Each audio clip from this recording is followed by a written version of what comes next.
Good day, fellow deal makers. Welcome to Deal Scout. 7 minutes on the clock. Mr. Aaron, tell us about who you are and what you do. Aaron Halfacre. I'm the CEO of Modiv Industrial. Modiv Industrial is a publicly traded REIT on the New York Stock Exchange, big board, ticker MDV. We are the only pure play REIT that's focused on industrial manufacturing assets. We believe that the rhetoric we're seeing in the public discourse about onshoring and reshoring is real. It's here to stay.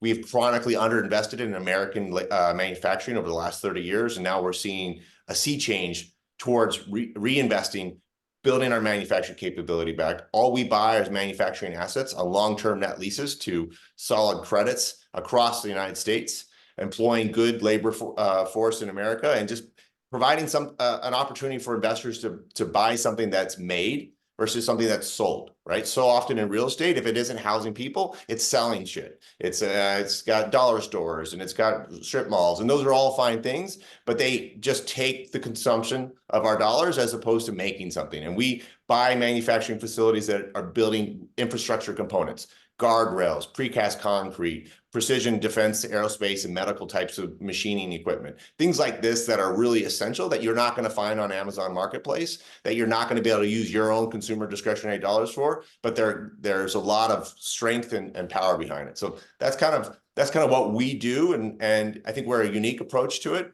I've been in the business for 25 years.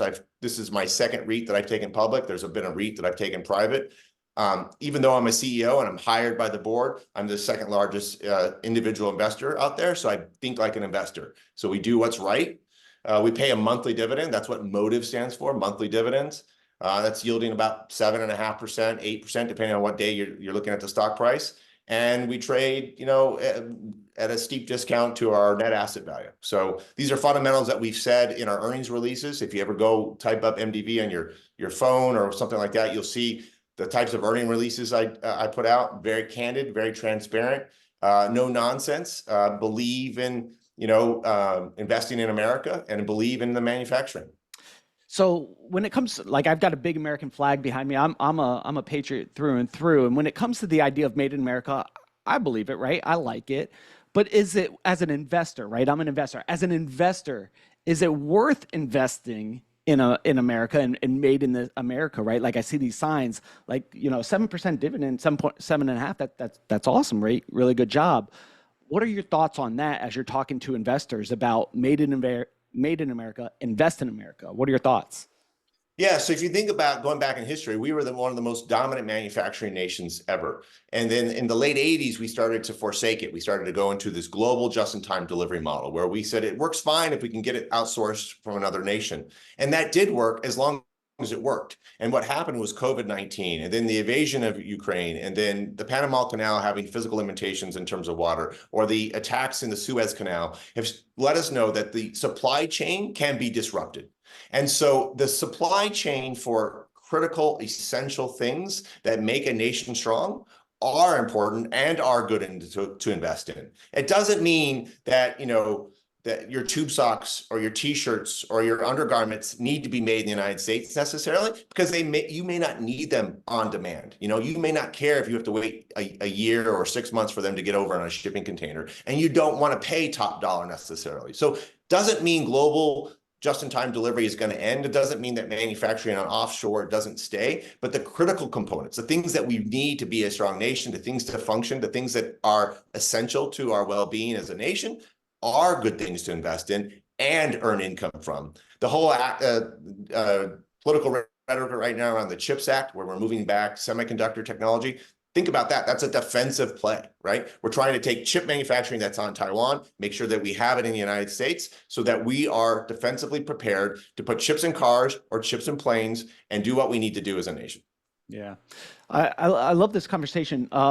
And I like how you say, like, tube socks, right? If you're going to buy tube socks, it's okay if you wait a week. But we saw this in the construction industry where people weren't able to get windows and doors and materials for months. And it really hurt the construction industry, especially during the supply chain issues. So now when you guys are looking to buy or invest in a manufacturing facility, is that how you measure if we're going to buy investing? Is it critical to, to today's needs versus tube socks for tomorrow. What are your thoughts there?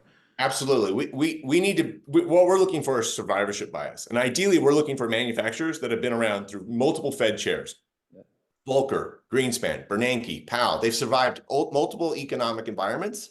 They've survived the outsourcing trend. They've survived the underinvestment, and they're still viable. Why? Because they're doing something critical. And so that criticality is typically infrastructure based. It's something aerospace and defense and medical and just broader infrastructure. So we want to make sure we intuitively understand their business. Like guardrails we get, luxury dog food we don't get, right? We want to have them be a player in their space, not too small. And we want their facility to manufacture the most that they do, because that's their golden goose. And they're going to take care of that golden goose and pay rent for a long time to come.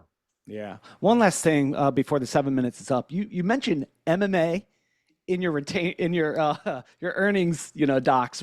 Talk to us about that, and where can people find out more information about you and do a deal with you? Maybe invest in your group.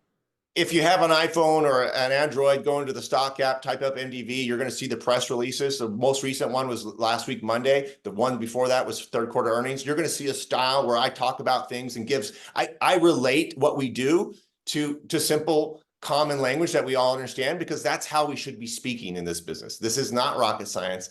A lot of times it's just numbers and gobbledygook and legalese. And I really try to bring it out. So I talked about a mistake we made about calf kicks in the UFC. I've talked about a lot of things in my different things. And some people say it's a Warren Buffett style approach to writing. I just think it's a real good approach to writing. And my job is to be transparent. So NYC ticker MDV, Modiv Industrial, solid company, buying manufacturing, no nonsense.